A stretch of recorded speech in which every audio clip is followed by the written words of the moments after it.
Hi, this is Susanna Janicki. I am just going to voice over record my process for my fashion design research project, Make It Weatherproof.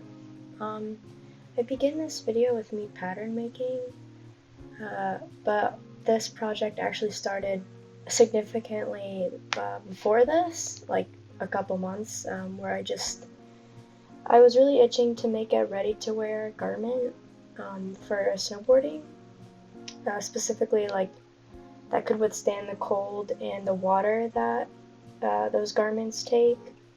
So, I was really scared of the pattern making process for this because these are highly technical garments.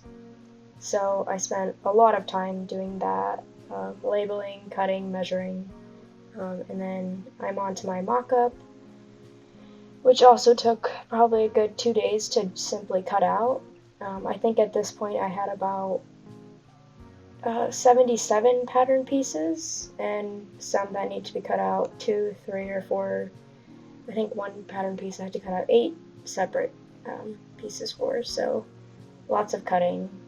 I intended for my mock-up to be more of a toile, but it did end up just kind of being more of like a silhouette and shape-defining piece to see where I was at with that, because I have other classes, and I just didn't quite want to spend too much time on a part of the process that didn't require a whole lot of effort, because I knew I wanted the final garment to sparkle, so I wanted a lot of time for that. In both of the jacket and snow pants, I included articulated elbows and knees, so that was me sewing a dart in one of the thin slate pieces, and then I have my model trying on the mock-up. Like I said, it's more just making sure that the essential pieces fit together and that my model can comfortably wear it. This mock-up was great because it told me that I still needed to work out how to pattern the neck pieces, because you mostly work off a textbook, but it only tells you how to do a built-up neckline, and as in like a contoured neckline, so that's the shape you see there. But a jacket like this actually requires a much more simpler pattern making process, which I correct from my mock-up.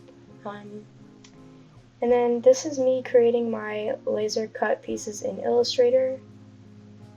This was my first iteration where I wanted to make stamps initially, and it requires a bit of a arduous editing process to get it compatible with the laser cutter at my school. So that's what you see here.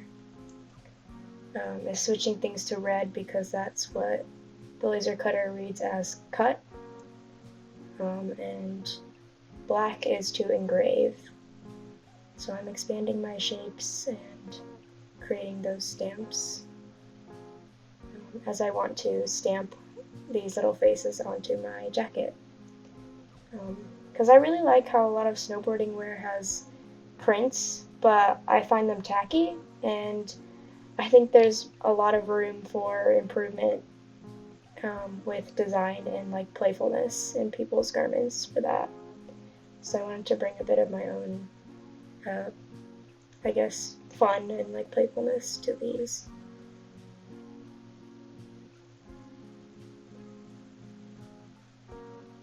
A lot of the time when I'm doing this on the computer, I'm also preparing my fabric and making sure I have all my notions beforehand. So a lot of things are happening all at one time. But this is the laser cutting room. This is the computer, and then I have a sped up version of all the steps you need to take to get your design into the laser cutter and program it to cut, which is a process I think I have done. I have memorized by heart now. And then this is actually showing my second iteration of the stamps as I just moved to facial features instead of full faces. Because, as I'll show right now, my previous ones did not engrave deep enough, and it would just kind of be like much harder to stamp than just facial features. And then my fabric, I actually dyed it because I had yellow Weathermax fabric and blue Weathermax fabric, and I wanted orange and purple, so I just dyed them both red and hoped they'd turn out purple and orange. They had about the same ratio of red, but I gave more to the blue as I thought that would need more to get it to actually turn like a decent purple. And that's kind of how they came out. So the blue kind of just got a much darker tone, and the yellow actually did successfully dye orange, which I was super stoked about. But here's me checking the temperature. I spent like 4 hours that day dyeing this fabric in a very small, loud room. But I'm glad I did it, so I think it came out really beautiful.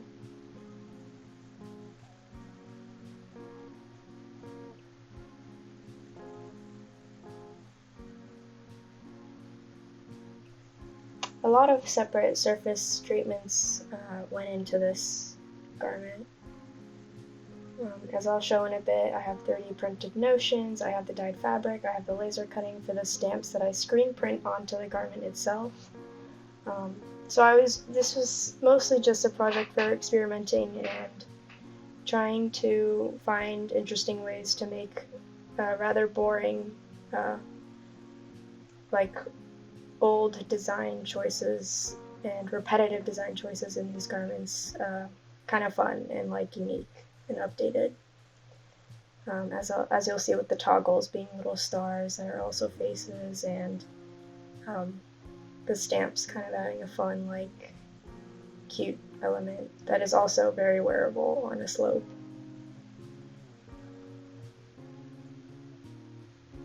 I'm putting my felt pieces in.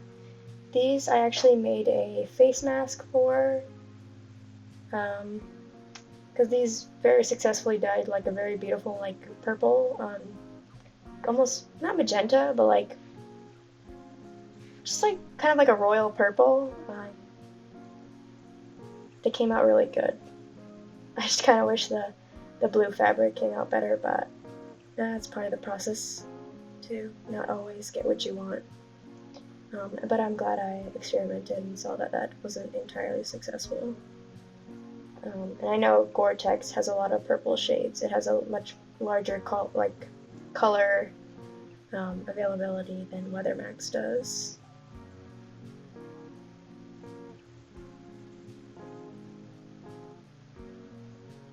It's just significantly more expensive, but it's standard, so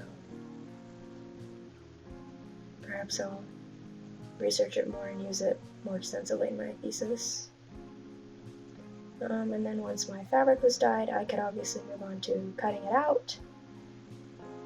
Here I upgraded to a table instead of the floor. I desperately needed to. The cutting on the floor is not for the weak.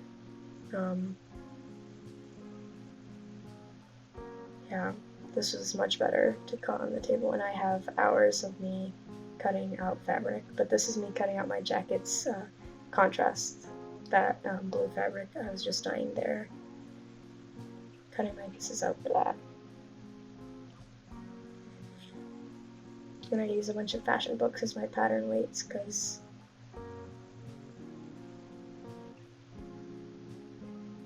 I don't want to buy expensive metal pattern weights if these work just as well.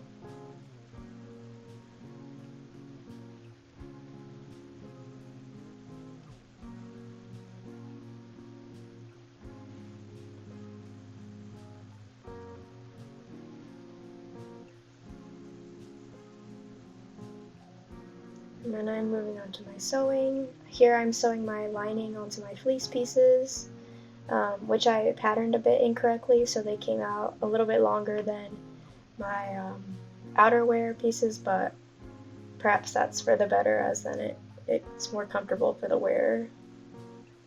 Because not everyone wears the same thing underneath their jackets, so if you're wearing a t-shirt, it's better to have it longer, but if you're wearing a turtleneck, it doesn't really matter if there's fleece anyways. And then I didn't create my like side release female and male pieces. I think I downloaded them from a website and then added on the stars. And here I'm just showing those toggles I mentioned earlier. That one I used on the face, and then the stars are on the waistband of the jacket. And here's my stamping. This was a very messy process. I had all my colors on that, it's a back of a canvas actually, and I mixed them myself from primary colors in a screen printing ink set. So I mixed that orange, that little light green, that purple. Yeah, just kind of painting on the colors onto the acrylic stamps and then stamping them onto the jacket like so.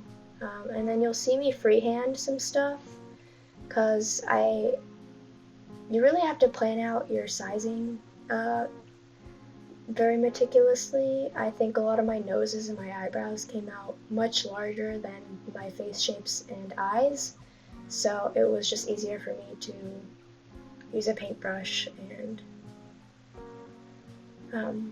create the shapes myself.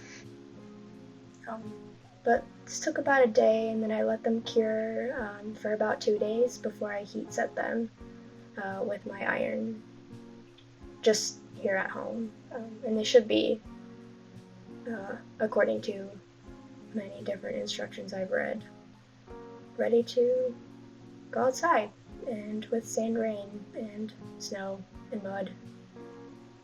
Here's all the little faces, or here's my kind of little station that I set up.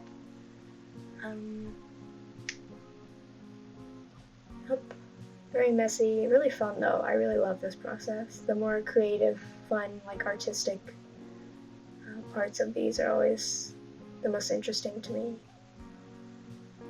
That was the heat setting, and then I just showed some of the seam sealing for the seam tape that I used. And then here's the seam grip, like sealant that I used in my lining pieces for the nylon, because you don't necessarily have to use it on the Weathermax. So I'm just squeezing a little bit on and smoothing it out, and then I later learned that you should actually be working in super thin layers and doing it a lot of separate times. So here I'm actually just kind of squeezing it onto the seam and then making a really thick layer. And this is my jacket lining, so I pressed open all my seams and put it in the middle. But I imagine you have to put it on every single side of the thread to actually seal it. Here's my pants sealed. I didn't bust open these seams, I just did it on each side of the seam.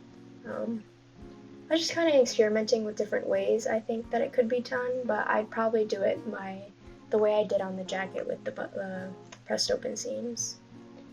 And then here I'm sewing on a welt. Can't really see it, but I was back and forth from home and school a lot with this process. It just depends on the time of the month where I work better. So, especially when I'm getting to like those final steps of a project, I think I like being at school more. Also, my jacket just gets so thick that my home sewing machine can't take it. So these industrial machines are really, really important and help with those thicker parts of the process for sewing. And then here I'm adding my zipper. It's a size 10 molded plastics, like two-way zipper. I'm a big fan of the larger zippers. I think they're much easier to grip, and they're a lot sturdier. And plastic zippers on these coats make more sense as they're probably much, they can withstand the cold a lot better and water. And then here's the final look on my model, David. Here we are at rehearsal for the runway show that this was in. I have to say I really love it, and I'm very proud of it. Thank you for listening, and I'll see you in the next one.